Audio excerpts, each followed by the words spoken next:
Okay, so we can start. So hello everyone, welcome to the 2023 for Nebraska Department of Education World Language Guest Speaker Series. So today we're going to welcome Andreas to introduce the information about the seal biliteracy and other things. The guest speak series hosted by the Nebraska Department of Education, and so we also get the help from NILA, the Nebraska International Language Association, and the CLTA Special Interest Group K-12 for the Chinese Language Teacher Association's help. So welcome everybody. So I will start the next page. So we cannot see the screen. Oh, okay. Let me try it again then. Let me stop share the screen. Share. Okay, now can you? Yes. Okay, great. Okay, thank you. Sorry again. So we the guest speak series hosted by the Nebraska Department of Education and helped sponsored by the NILA, the Nebraska International Language Association, and CLTA, the Chinese Language Teachers Association special group K-12. Yeah, next. Let's go. Okay, so this is a very short, brief introduction for our speak for today, Andreas. Can you introduce yourself a little bit? Then we can start it. Okay. Okay, so can you hear me? Yes, I can. We could use the reactions. So give me two thumbs up if you can hear me. I know yes. now already totally works. So I will not read what is there, but my name is Andres Bernal. I'm originally from Colombia, South America, and I've been living in the States for the last 16 years. I am a former school district supervisor here in Columbia, South Carolina. I supervise a school district with 26,000 students, 7 different languages, including ESOL and a dual language immersion program. And I'm more than happy to be here today to talk about what are the great benefits of the Seals of Biliteracy has to offer to states like Nebraska and for every student in the nation who is learning a second language. Okay, so I'm going to stop sharing and give it to you. Okay. Yep. So I will share my screen. 1 second.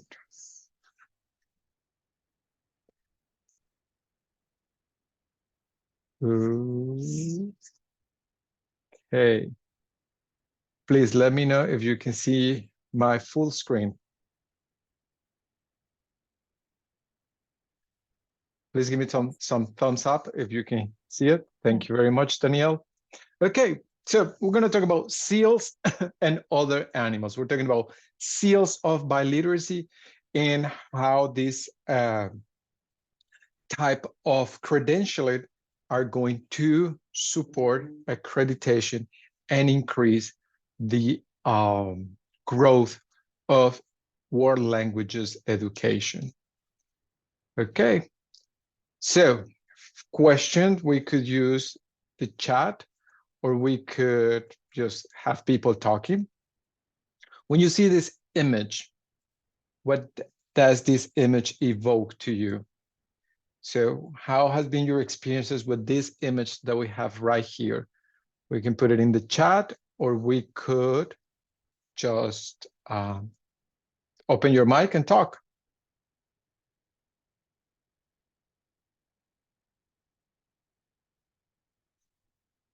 Okay, Krista says standardized tests, SCT testing, high stress. I agree with you, Danielle. Anybody else? What Stressful. this? It's very stressful. It looks. It's very stressful, correct. Yeah. So yes, this is what we are used to about standardized testing is something to prove how much you have memorized in terms of certain topics and just try to put all that you know on a piece of paper in a very strict environment. Is it safe to say that when we are taking this, we're only thinking about pass or fail, nothing in between? If you agree, give me some thumbs up. If you disagree, let's give me thumbs down. Standard testing us just for passing and failing? Thank you, Danielle. Yes. Most of the time when we are taking these high text exams, we're not thinking about, oh, let's see how good I do. Is like, let's see if we pass or we fail and we have to retake, which creates even more anxiety to our students now that they are trying to finish high school and they feel that they are under the magnifying glass. Okay, I will need a volunteer to help me read this slide. We have half of the slide has one information and the other has some similar information. And the question for these students was, tell me what you like to eat. So what do you like to eat? A volunteer to read the left side of the screen. Anybody? I can read it. Volunteers or victims? Okay. I use that phrase all the time. Volunteers or víctimas. Exacto. So the left side? Yes, the left side first. Okay. I like brownies, cake, ice cream, pie, cheese, eggs, bacon, steak, hamburgers, pizza, salad, soup, sandwiches, and chicken. I do not like spinach and carrots. They are not good. Okay. So before we read the other side, I would like for you to put on the screen what will be your score for what Danielle just read. You can, I will not tell you how, just give me the score. You know the prompt. The prompt was, tell me what do you like to eat? So I just give you 2 minutes. You can read it again for yourselves. And let's put a score. Let's rate that text. You can put whatever you want in the chat box. Nobody's going to judge. Every answer can be right.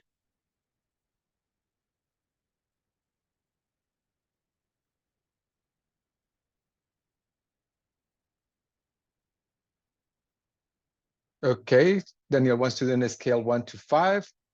She will give her a 3.5. 5 out of 5. Okay. Okay, so I will read the other one. Ooh, I will give a 2.5 on a scale from 1 to 4. Okay, now I want to read the second one. Okay, thank you, Joanne. 4 out of 5 for someone to tell me what they like to eat. Great. Now the second writing from the same class with the same question. Brownies are most delicious dessert in the world because they have gooey chocolate, my favorite. Last night, I ate the whole pan with myself. I make more later. Hashtag sorry, no sorry.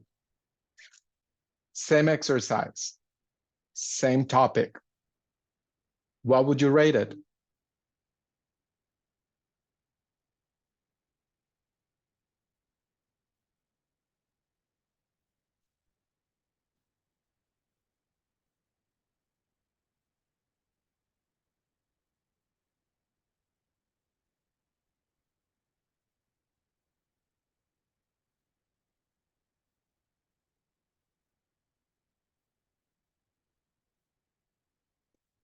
Okay, good. So now I see the results, and the results are almost identical, right? Everybody's going closer to the same kind of scale. But the first question, none of us jump in to say, oh, I think it's a novice mid. Nobody said, oh, I think it's intermediate low. We went back to numbers. We're not keeping in mind how much production was there. The first student, for some people, get a 5 out of 5 or a 4 out of 5. But on the scale, according to ACFL, this student make a list. There was no risk. There is not a challenge. He just make a memorized list. Like if someone say, what is your favorite color? And someone just say, I like, and then make a list of colors, versus the second one, just talk about one thing that he likes to eat, but gave us more information. Tell us why they like the food. He tried to tell us what he did last night in terms of food. Okay. He explained when he ate it, and he ate it by himself. Yes, there is a lot of small grammatical mistakes, but it did not compromise understanding. So there it is, when it is important for us to start seeing the difference in between assessing performance and assessing proficiency, because both of them work at the same, with the same prompt, but one of them start creating more proficiency because it didn't stick into a square, into a box. So it is important for us to start putting into our classrooms the idea of knowing in what proficiency level our students are and how they are stepping outside of what is being created into the classroom to a more real life context. Okay, so important difference in this chart. Performance is based on instruction. So we have a set of vocabulary that we might have given them, has been practiced. We have done it in the classroom over and over, so to see how they eventually perform.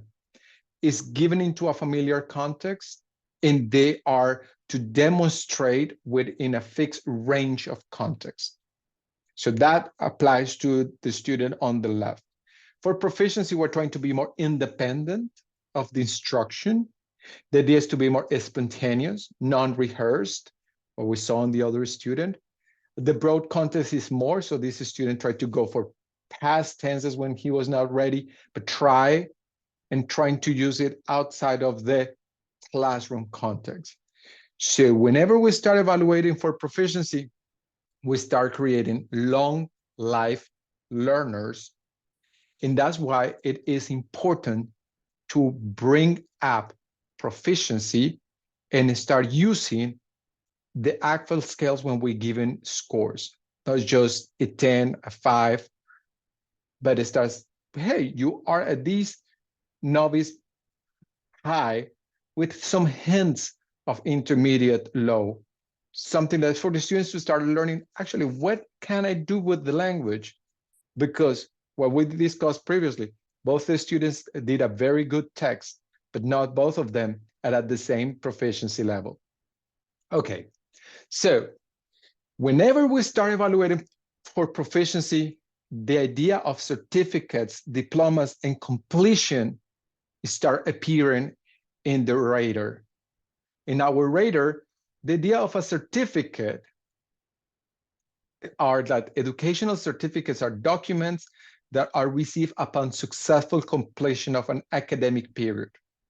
Maybe when you're doing high school, maybe when you're finishing with the university, we as teachers will receive a certificate to prove what we know. It is important to start bringing that idea of accomplishment inside the world language in ESOL classroom. Show that you are meeting minimum requirements, but we don't need to wait all the way to the end. We really need to find ways to celebrate those accomplishments. And that's where the CSO biliteracy becomes important. Certifications give us accountability. It shows that we know what we know. Makes visible what is, make the invisible visible. And what I meant by that, it is, we have many people who tell you, I can't speak Spanish, but to a certain level. I can say certain things. Oh, I can understand, but I cannot speak it. This certification of language bring what is invisible visible with an actual document that proves. Someone is investigated through LinkedIn and other employers' website that the biggest lie people do when they apply for a job, it is the language of proficiency. They always say that they speak a language, but there is no one to prove it. And there is not a clear measurement. Portability of certificate, it is extremely important because we as teachers know that if we are certified teachers in Nebraska, it doesn't mean that the same certification is going to work in Illinois, that is going to work in South Carolina, that is going to work in Texas. But with the seals of biliteracy and establishing proficiency levels, the nation knows where you are. You can move your certification to different states or abroad. When we are discussing proficiency, we're using frameworks of reference. Okay, so teaching and learning frameworks and researching for models of, of course, designed to help instructions learn and align learning goals with classroom activities, create motivated and inclusive environments, and integrate assessments. If we don't know under what framework we are teaching, we cannot create the right assessments, and we cannot give the students the right score. So what is our goal? What are we teaching? How we're teaching it? And then how we're going to assess that we are really meeting our goals. Right now, I know many people in this call might be familiar with the Common European Framework of Reference that has 6 different levels. When we move to teaching to the United States, we learn about ACTFL and the 11 proficiency levels. Both of them are equally important. Both of them try to describe what a language can, what someone can do with the language. But I love ACTFL because it has these small chunks of measurement that allow younger learners to see growth faster. It's like stepping on a scale and see pounds or kilograms. It feels much better when you get on the scale and you lose 6 pounds than what someone tells you you just lost like 3.5 kilos. So the smaller measurements of ACTFL help us track progress easier. So for the longest time, when you are in the school system, the students talk about their algebra test, their SAT test, their ELA assessment, the science assessments, but there was nothing that comes about world languages. We always were the redhead or stepchild. Like nobody cares what they say. They care about ESOL, they care about WIDA, but or the other assessment that every state has. But world languages is just like, yes, just go there and just learn about the family and the colors. So the seals of biliteracy appear a couple of years ago, and every state has one. So seals of biliteracy are an award given by a school district, or state in recognition of students who have studied and attained proficiency in 2 or more languages by high school graduation. So first of all, congratulations to Nebraska because you have a very solid and well-known seal. Every state has a seal, except for South Dakota, but they will be having one soon. So y'all have developed a comprehensive seal of biliteracy to celebrate the accomplishment of languages for your students. Alongside the state seals, there appear a global seal that we will talk about it later. But in a global society where intercultural communication has become increasingly important, the Global Seal provides a unique, recognizable certification of language skill. The Global Seal provides universally consistent, inclusive of a micro-credential to increase the opportunity for bilingual from middle school through adulthood. According to the Global Seal, is there hope that those with language proficiency credentials at their skill on 1 or 3 certification levels and will continue to grow their skills. So what it is recognized is going to be celebrated and is going to continue. This is the map of the United States, and these are in blue, all the states that have seals of biliteracy or a certification that celebrates biliteracy.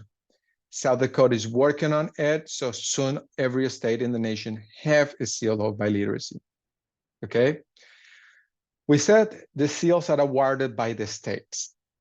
Nebraska has a very solid, meaningful one, and every state has the right to create their seals as they please. So we have run into this amazing roller coaster. This roller coaster applies to the state seals per state. There are states that offer only a gold seal of biliteracy. Some state has bronze, silver, gold seals. Illinois has a commendation and a seal. Nebraska, you have 2 levels.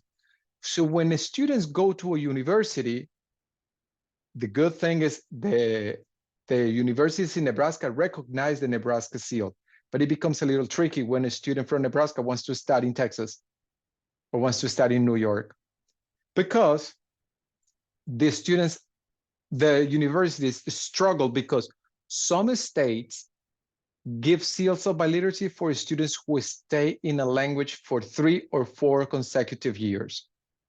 It doesn't mean that there is proficiency. Some accept the grades of an AP class. For some states, the seal of biliteracy starts in intermediate mid. For some others, it starts in intermediate high. For some, gold only happens if you have an advanced level.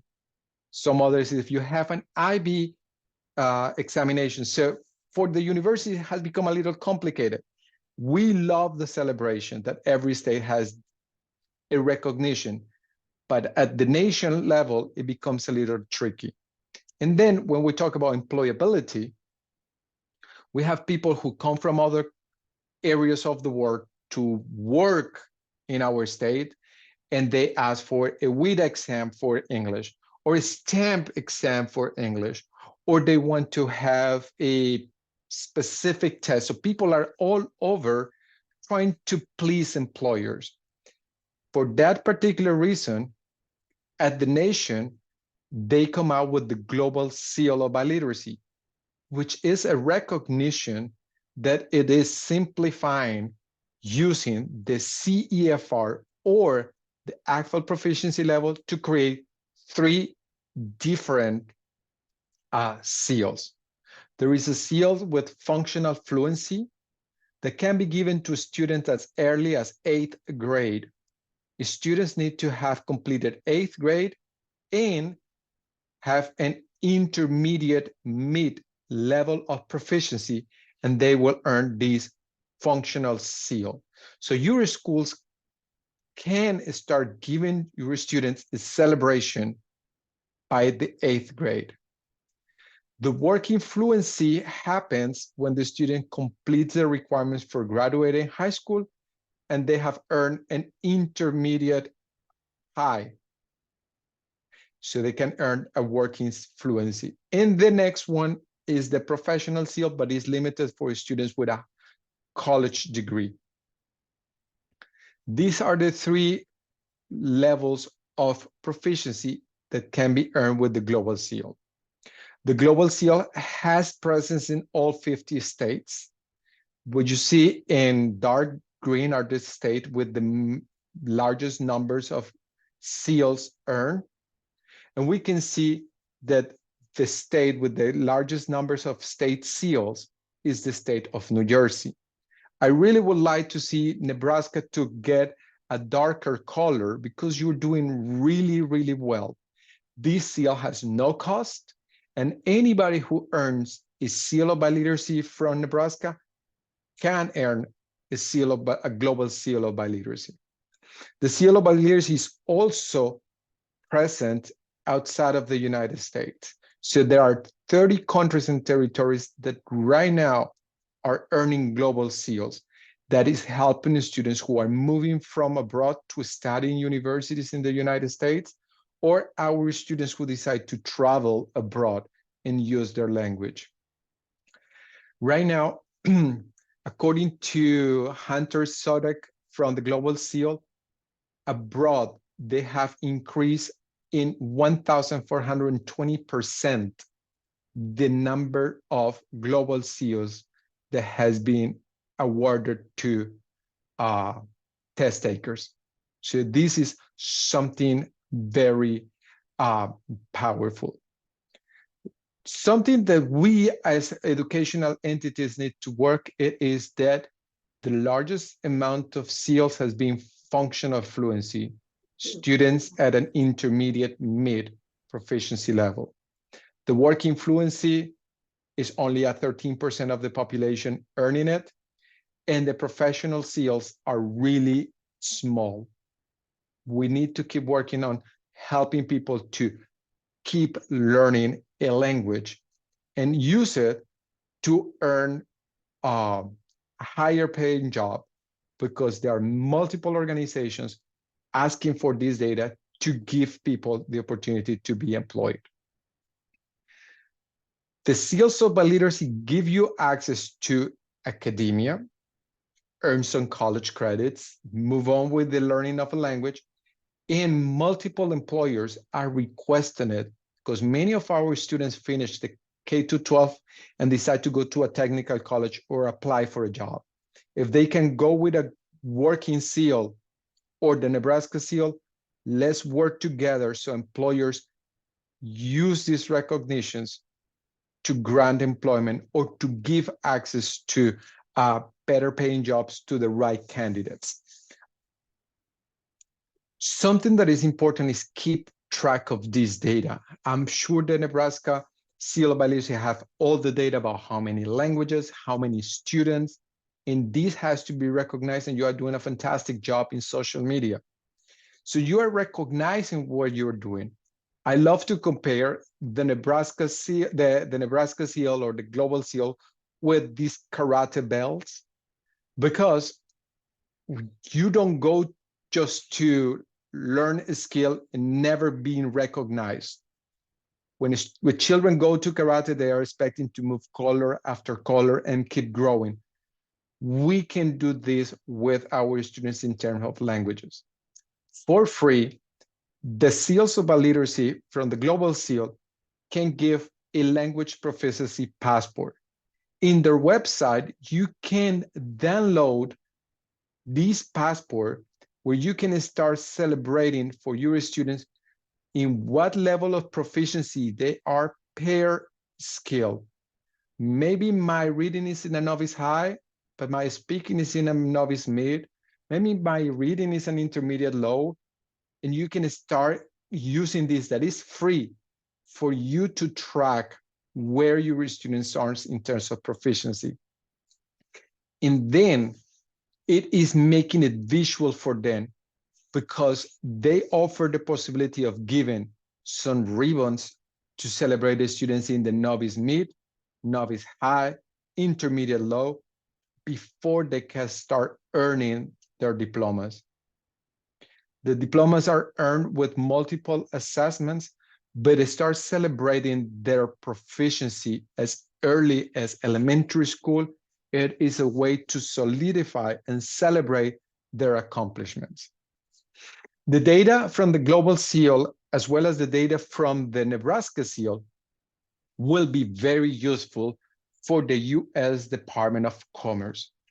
Every time a company is trying to open a new factory in Nebraska or in Illinois or in Oklahoma, they are looking for data about their workforce. Believe it or not, language is one of these data that the departments of commerce are asking to the departments of education for them to brag about their workforce. So when a company who might be headquarters in Germany generally asks how many dual language immersion schools you might have, how many people in your state you have that speak German, at what level of proficiency they are. So motivating our students to apply for the seals of biliteracy, even if they don't earn the highest level, will develop great data that we can use to sell our states and to sell the country as a whole. So the US Department of Commerce, it is a data agency that will collect all kind of data to sell our country and to sell every state for the needs of future employers. With that being said, there is where Avant, the company that I work with, comes to play. Avant has the assessment named STAMP. STAMP, it is the standard-based measurements of proficiency. It is an assessment that is designed to celebrate what the student can accomplish. Not like what we did at the beginning to say it is pass or fail. This is an assessment that will tell the students where they are and what they can do to get to the next level, and feel that is an assessment that they enjoy. There are multiple testimonials that says, oh, finally an assessment that I enjoy taking and it gets me meaningful information. With the STAMP assessment, the STAMP assessment has been recognized by the American Council on Education. This means that the American Council on Education recommends that our assessment gives the students college credits based on their level of proficiency. So students in Nebraska who might end up in an intermediate high could earn up to 12 college credits by showing their exams results in college applications. And they can earn all the way up to 16 college credits based on proficiency level. So among the seals of biliteracy, there also exists badge. There are credentials that can be given to colleges and universities to certify that the students have earned a level of proficiency and should skip some classes and earn those college credits, which means a lot of savings for those families. Our exam, it is adaptive. So it's not based on a group for the intermediate, another test for the advanced. It's the same assessment that is going to grow to place the students into the right category in reading and listening. And then you approve the speaking and the writing portion based on where your interpretive mode is. We have two assessments for you. STAMP for SE is developmentally appropriate for students 12 years and younger. And we have the STAMP for S that it is adaptive and it is meaningful for students 12 and older. This assessment can be used also in college. We encourage every teacher who is attending this conference or who tends to this type of presentations to use the Avant proficiency cycle: assess, analyze, accelerate, and achieve. What we mean by this, it is first, test for proficiency. You can use our assessments or you can use any other assessment that is in the market, but please do not sacrifice quality. First, assess, get an assessment. The analogy that I can give you is on January the 1st, everybody step on the scale. I want to see where I am and where I need help. You can get a measuring tape to identify what you have. Analyze that data, examine the data, set an action, create steps to meet your goals. Then accelerate, find what is working for you, what are your areas of strength, what are your areas of weakness, and finally, show the students what they can do, achieve, earn seals of biliteracy. So what we say, the first part is assess, identify where your students are, what you want them to know. Then you will be able to set a plan to help them earn seals of biliteracy at the end of their education. The analyze piece, it is Let's determine in my school, my strongest suit, is it listening? Is it reading? Where my students are in level 2, where my students are in level 4. And use your strengths and your weakness internally. Which is the teacher who has the strongest speaking group? Which is the teacher with the strongest reading? Find those areas of weakness and areas of strength and use it for professional development, which come to accelerate. If I know where I am and I know who's my strongest teacher, or I know where I need to find professional learning support for my teachers, I go to accelerate. It's creating those strategies, target learnings, experiment new strategies to make things grow. Here it is where professional learning takes place. Here in Avant, we provide professional learning opportunities for teachers all over the nation. So if you know what area you need help, we can tailor and create professional learning opportunities for what you need, okay? You use the data to accelerate what can happen into the classroom. So finally, we will be able to achieve. We know where we are, we took action, we analyzed our data, we put it in place, so we start earning more and more seals of biliteracy, certifying that what we do in our classroom is working and that our students are being successful. Okay, so with this information, we are working on assessing first, analyze what we can do in the classroom, create an action plan as a group, put it in practice, and then help our students to earn either global seals or state seals or both, so we can have better data to help the economy of our state and the economy of our students and the academic results of our students go to a next level. This is the end of the presentation about the seals of biliteracy. I am Andres Bernal with Avant Assessment and Professional Learning. Let me know if you have any questions.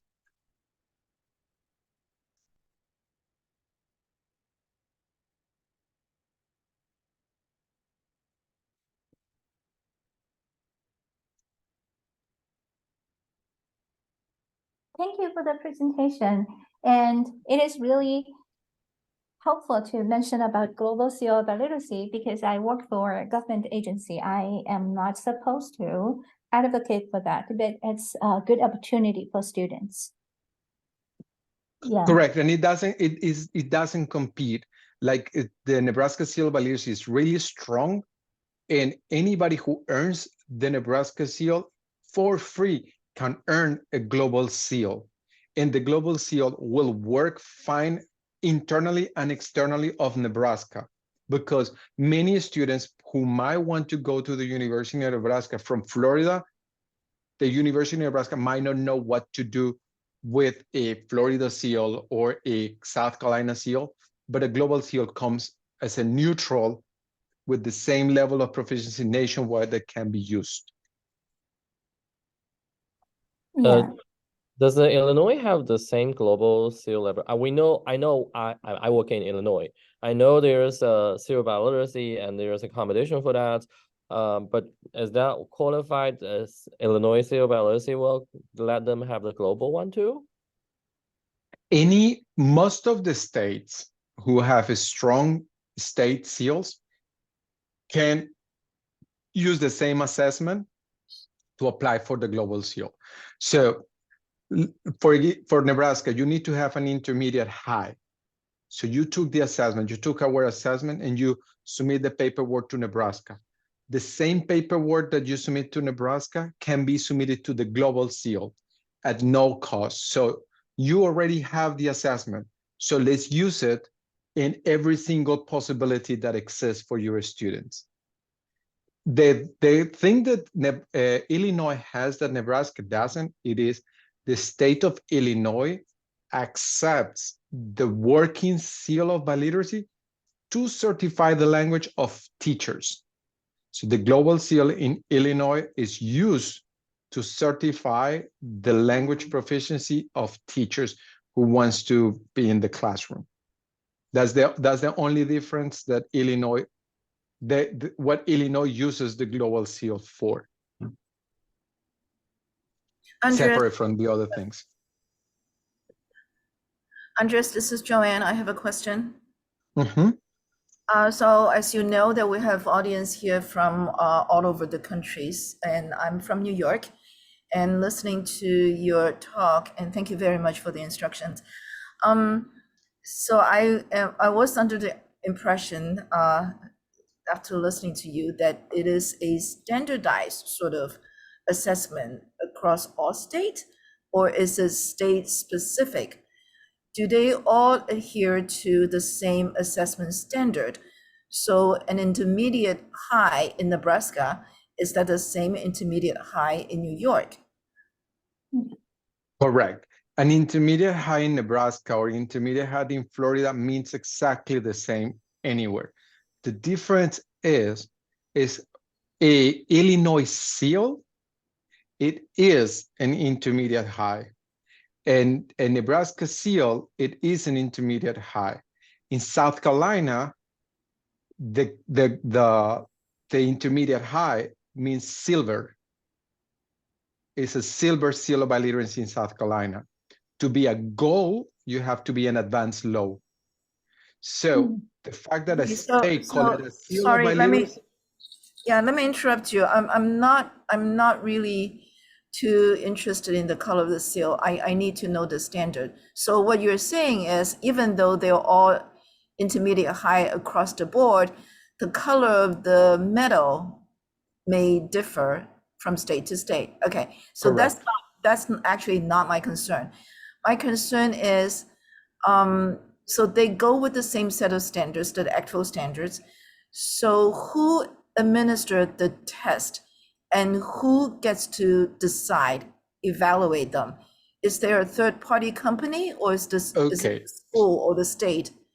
Okay, so right now we go to the assessments. I am a company who does assessments. This is Event Assessment and Professional Learning. We do the assessment worldwide. So we have students taking it in China, we have students taking it in Florida. Students take the assessment, and we have a set of raters who has been trained to provide the scores based on the actual proficiency. So no matter if the student is taking it in New York or is taking it in Hawaii, they take the assessment and they receive the actual proficiency score based on their performance. Then with our assessment and which is a third-party validation, they take our assessment and present it either to the state or present it to the Global Seal to earn their certifications. So right now, I am the representative for Nebraska, but I also represent Illinois, Indiana, Ohio, and Florida. In all of the states, they use my assessment, and our results go to the different state organizations to award the different seals. So if I understand it correctly, you are a direct competitors against College Board AP test. We not necessarily competitors, because AP exams is a whole class, is a different level.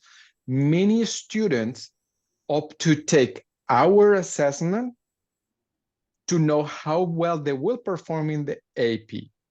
Multiple universities use our assessment to award college credits. If a student is taking an AP class, there is a list of universities who accept AP already.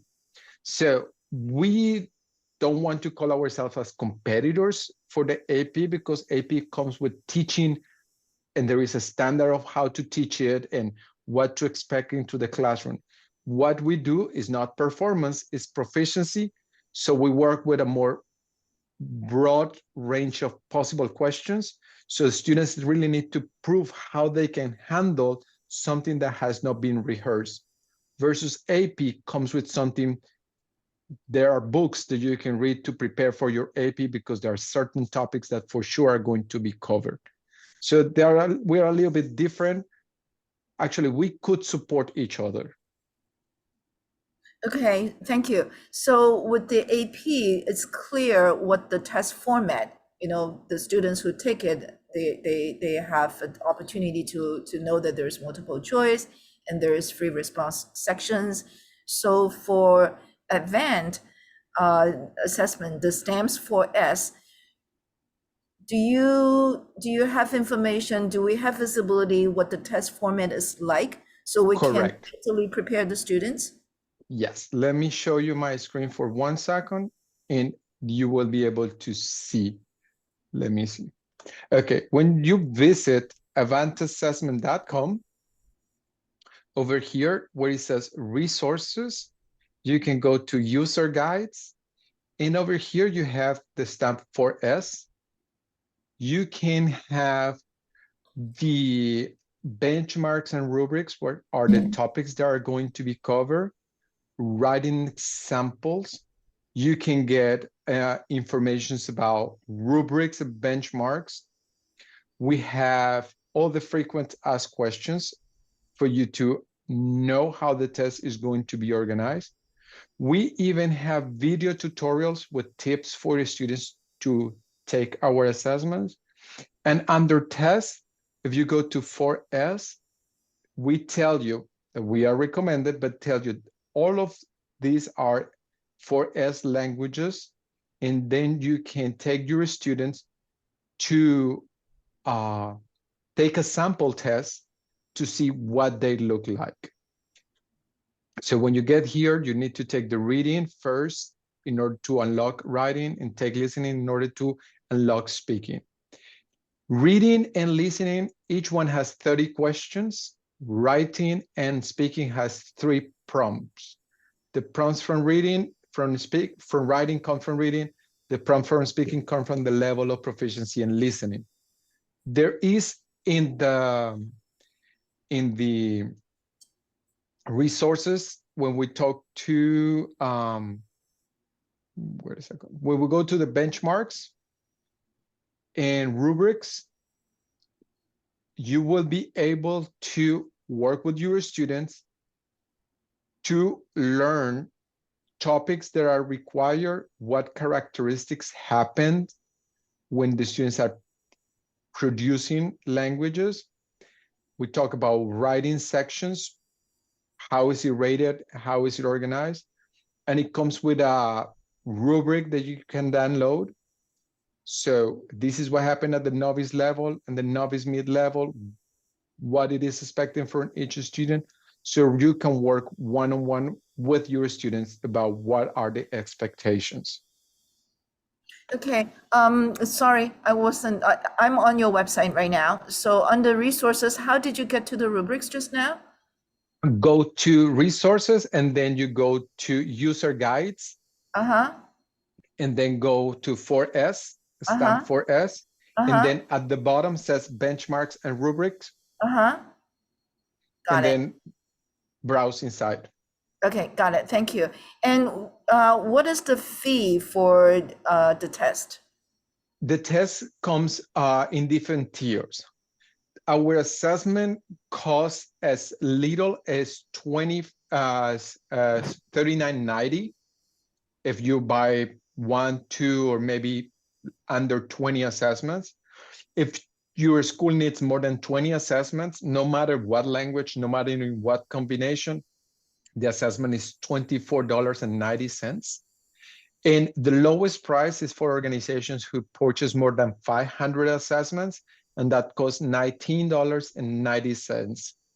I can put it in the chat what is the breakdown, but it doesn't matter if you buy Spanish, German, Swahili, French, Chinese Mandarin.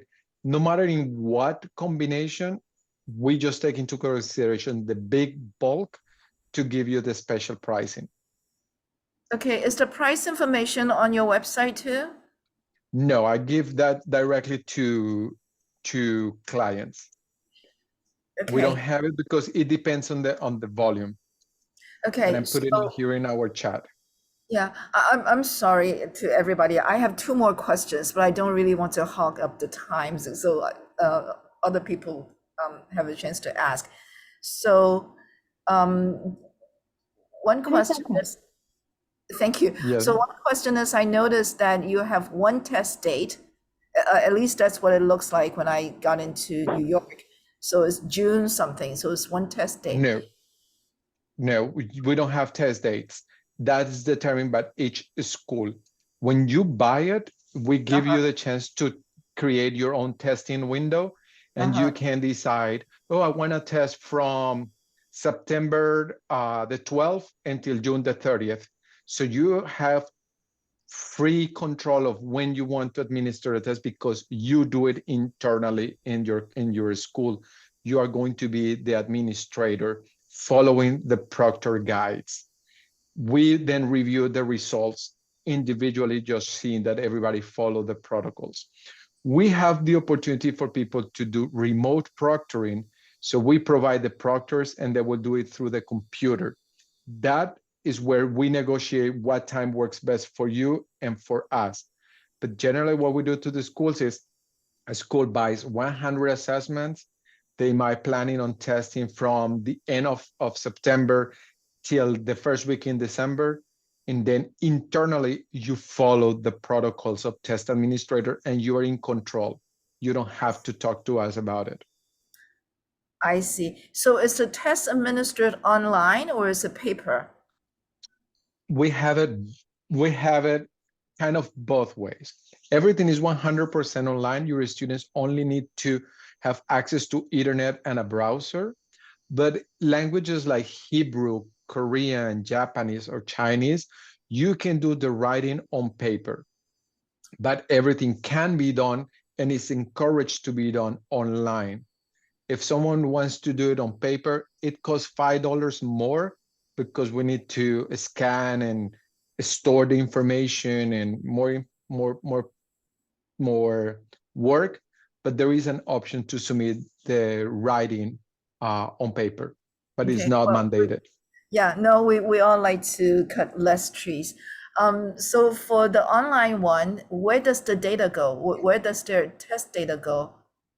The test data goes to our raters, and then you as an administrator will receive a dashboard with the name, last name of your students, and then the scores of every skill. I could show you 1 second. Let me see. Let me try to show you one thing here. So while you're looking, for the sake of saving time, let me also ask you, how do you recruit your raters? The raters have generally, 1 second.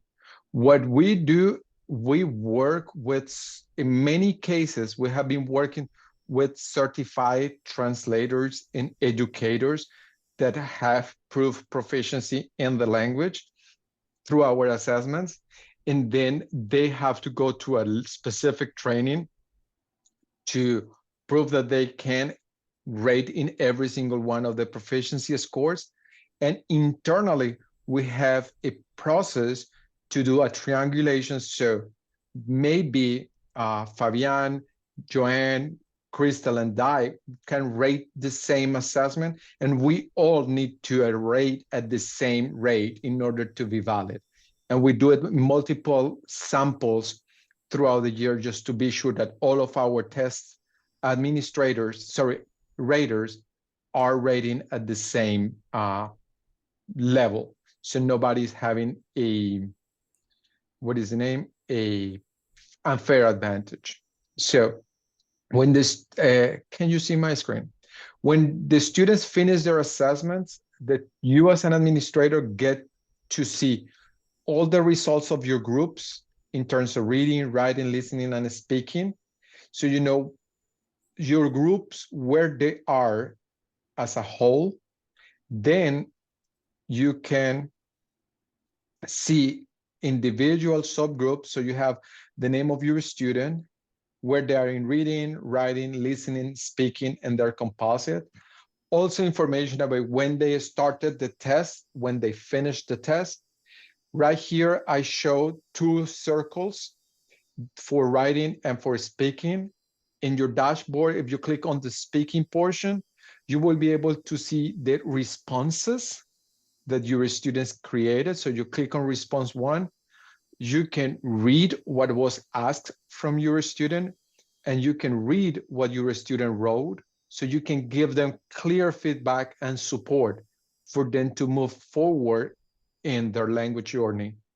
The same happened with the speaking. You click on the result, you can read what was the prompt, you can listen to what the student recorded. And in these 3 dots, it gives you the option to download the answers. So you can use it for professional development with your teachers, or to work one-on-one with their students, say, hey, these are the areas where you were struggling. The individual report looks like this. It is 1 page, tells you reading, writing, listening, and speaking. In this column, it shows where the student is. And in the next column, we give you the suggestions of what should be done for the student to move to the next level. So that is extra information that you receive and that the student receives. Okay, so the slides, so the slides you're showing here, are they available through your website or no? In my website, let me show you. In the website, this is good information. This gives a lot more detail than the AP results. Yes, okay. What I can do for you or for anybody who wants to learn more in detail, you can talk to me individually, and I can share these slides with you and put everything in the chat. But in our website, this is what you will be able to see. In our website, when you see here, say, reporting guide under resources, so it will go to view the results. So it says, okay, this is what you see, and it gives you in detail what every little piece means for you. Okay. So then you can view test results, and they give you videos of how to handle it, how you can print the information, how you can monitor the progress of your students. The individual reports is here, so you can see what each part of this one, what is the how it works for every language. With our assessments, something that you can see here, you see this one is called the 3S. So it's only reading, writing, and listening. We didn't evaluate the speaking, or sometimes someone's reading, writing, and speaking. So you can purchase not just for the seals of biliteracy, but you can do it for progress monitoring. Like in this case, a 2S, only for writing and speaking. You can purchase different subgroups for you to be able to track the progress of your students. Okay, thank you so much. My pleasure. I don't want to take up any more time. I do have other questions, so we'll be in touch. Perfect. So there you have my email. Also, Dr. Liu can share it with you in case you cannot see the chat. Okay, great. Thank you.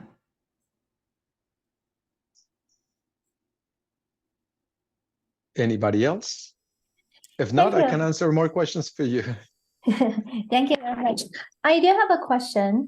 Some teachers, when they try to help students to prepare for assessments, they need some, suggestions or advice or support.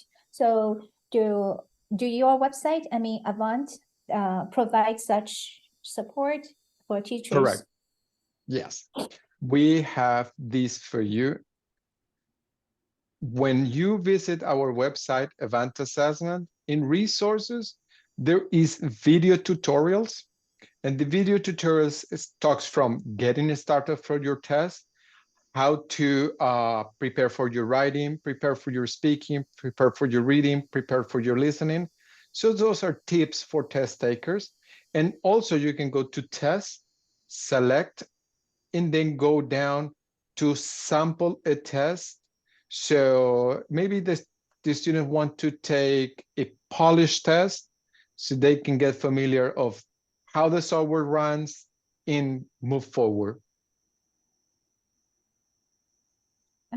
Oh, good. Mhm. Also, Any other? you know, the AP test, because a lot of teachers are really like AP test, and they use AP test a lot. As far as I know, a lot of teachers like the sample. You know, for each year they have the sample for like grade 5. I mean 5, and then here's a sample for 5. And here's a sample for, I mean, they get 4 for AP or AP in Spanish or in Chinese, you can find a sample. So the sample is really helpful for a lot of teachers because they know, oh, okay, that would be how my students should do, right? If they want to Correct. get a 4 or 5 in AP test. What I want to ask is whether you have such samples for teachers to understand. The sample that we have in the website will not give you a score because it is a sample. You're going to have only like 6 questions for reading, 6 questions in reading, 1 sample for speaking, and 1 sample for writing. It is not going to be rated by a human because that costs a lot of money. So what we could do for the schools who wants to try for the first time, who has never used a stamp, we'll give you the $19.90 price, which is the the lowest price that we can give you. So no matter if you just need 1 or like 2 or 3, we can give you at the lowest price possible for you to do a practice. But we don't have like free samples because we have to pay a high qualified rater to sit down and listen to 3 different speaking and to rate 3 possible essays and say, just do it for free. And even if it's just 4 for one school, and we try to do it for every school possible, it will be too expensive. So what we can give you is get you familiar with the assessment, get familiar with the rubrics and the benchmarks, and give you a discount price no matter what number of assessments you need. Andre, But free. I think you misunderstood the question. Crystal, correct me if I misunderstood you. For AP, they have a very systematic way of releasing information of year after year, and it's the real student data that they're releasing. So it's not you're going to hire another set of graders to rate another set of problems. They pick the some samples from the real students' data year after year, and then show you this is the typical student sample that we awarded a 6. This is a real sample. So it's real sample. It's not a test. It came directly from the test that year. So you're not really doing additional work other than when you're rating them, you pick them out. Yes, you get all the data of all your students. So if Oh, no, it's not your student. It's not our own student. It's on the College Board website. For example, on the Avant website, you have a place that you can display. These are the samples from this year. In the speaking component, this is the MP3 that shows you a standard 6. This is an MP3 that shows you a standard novice mid, for example. Yeah, they we just we show have one that. student. Oh, We okay. we have it as the, let me show you. We It's don't updated year after year. It's current. The difference in between the College Board and our assessment, it is a 6 always has to have the same characteristics. So when, for example, we go to resources, okay, my mouse is acting up, sorry. We go to resources, sample guides, sorry, user guide, writing samples, writing examples. Come on, you can find the language, okay? Sorry, it's like my mouse is just being crazy. Let's pretend we're gonna find maybe Chinese Simplify. Then you can download the PDF of what a writing from a level 1 looks like, from a level 2 looks like, for a level 3, for a level 4, for a level 5, for a level 6. And you can download this to work with your students. What we say that you use your student data, it is in your classroom. If some student have a 5 or a 6, you can download it and show it because it's already rated for this year as a 6. If in your building you don't have a 6 or a 7, you can try to work with us, and I might try to work with our rated team to send you a sample of someone at the level 7. But it is not like year after year, because students who receive a 6 might not have received the same question all the time, because we change our exams too often to just create this is the year that this is what people wrote a 6, or this is what people spoke to a 6 per year. But we can work with our team if it's something that might be meaningful. Don't say that we're going to do it immediately, but it would be a good recommendation if you would like to see in our website what is a sample of someone novice low for the 22-23 school year.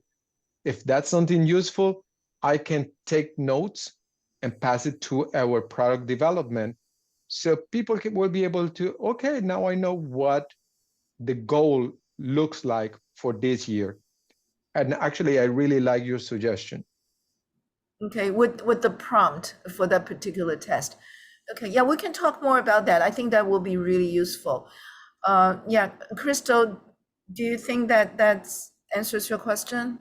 Yeah, that's actually my question. And also I'm interested in, sometimes speaking is more challenging for a lot of students. If you have like a sample from your data pool, just showing how if a student need to get like 4 or 5 for, for speaking, and how does his speech would look like. Yeah, a sample like that. And we do not need you to rate all the students. We just need a sample so that teachers know, yeah, okay, this is how my goal for my students. They need to talk like this. Okay, we don't have it currently. We don't have it available to show it to you. Like this is a sample, because what we give it is type, pretty much like this is what the student is supposed to sound like. But I will pass it to our product developers to be able to have something similar to what I show in writing, to see if there is a possibility to have something similar in speaking. It works with a lot of paying the right website developer to understand what you are describing, which I think is really important, and see if we can create something like that. For us, it's going to be a little bit tricky in some languages, because we have 45 different languages, and trying just to develop that will be a little bit tricky. But we will see how they feel about it, and we'll keep you updated. Okay, great. And I also have a question from, some teachers, because for their students, they are native Spanish speakers. They are really good at Spanish, but not good at English. So if the prompts are in English only, not in their native language, they might struggle a little bit and misunderstood. As a lower level. Or if some students, EL students, they are native speakers. But if you want to measure their Spanish, they are native speakers. They should be, higher. But when they take an assessment with, English directions, all the directions, introduction, everything is in English, it would be challenging for them to understand. So they cannot function as well as they could in Spanish. Okay, so this is something great. We have Stamp Monolingual.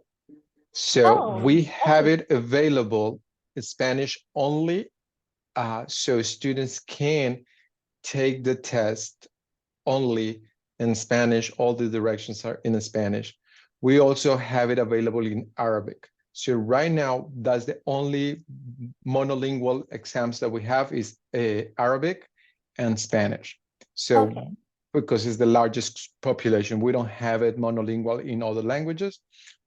But when we are taking our assessments, for example, in French, let me try to give you a sample in French. When we're working in French, the directions for most of our assessments come in English and it comes in French, so the student can read in the language that they're being evaluated. So if we go here, this direction, of course, is in English, doesn't happen, but everything else will be in French. And when we do it in listening, people can listen to this, be read to them in case they're having reading proficiency issues. But the Oh, that would Spanish, be we have great. it monolingual. That would be great because some teachers struggle with that, and because they know their students' Spanish is much better than intermediate mid or intermediate low, but they just misunderstood the directions in English. Yeah, this is Completely really understand. helpful. Yeah, this is really helpful. Thank you. So it's also 4S, right? Yes, Monolingual. 4S and 4SE. The good thing Okay. about 4SE is monolingual no matter the language. We have it Okay. available like in 10 different languages. So for elementary school, if it's in Chinese, everything's in Chinese. If it's because we use a lot of images instead of more words in English to guide the younger learners, because we don't want their level of reading in English affect their proficiency in the other language. So everything it is geared not to use words but images. So you can play with our 4SE and identify how is it developed. Oh, that's great. And I think because Advance has already established relationship with UNK and now is having conversation with UNL in Nebraska. I'm thinking about maybe you can mention that to them, because students are going there and they take the test and go back to their teachers because they don't talk to the test center. You know what I mean? They talk to their teachers. So the feedback asking, monolingual test, it actually come from classroom teachers. Perfect. I will talk to our director of secondary groups, which is Dr. Nick Gossett, who works with all the universities and is the one piloting all of these UNK, to be sure that whenever the universities are administering this assessment, they have the opportunity for students to do the Spanish monolingual, because it exists and is very popular all over the state. Yeah, that would be great. Because we have complaints from teachers and students, they do not know about that. When they sign up for a test and they do not know it is available. Yeah. Yes, and that's a good thing that the university should be able to guide them. Yeah. Yeah, thank you very much. This is a really helpful and informative session. Informative session, and we really appreciate that. Thanks. It is my pleasure. So if you have any other questions, there is my email, and just let me know and I will be more than happy to answer and assist. Great. Thank you. Thank you for Thank help. you. Yeah. Have a good one. You Yep. too. Thank you. Bye-bye. Bye.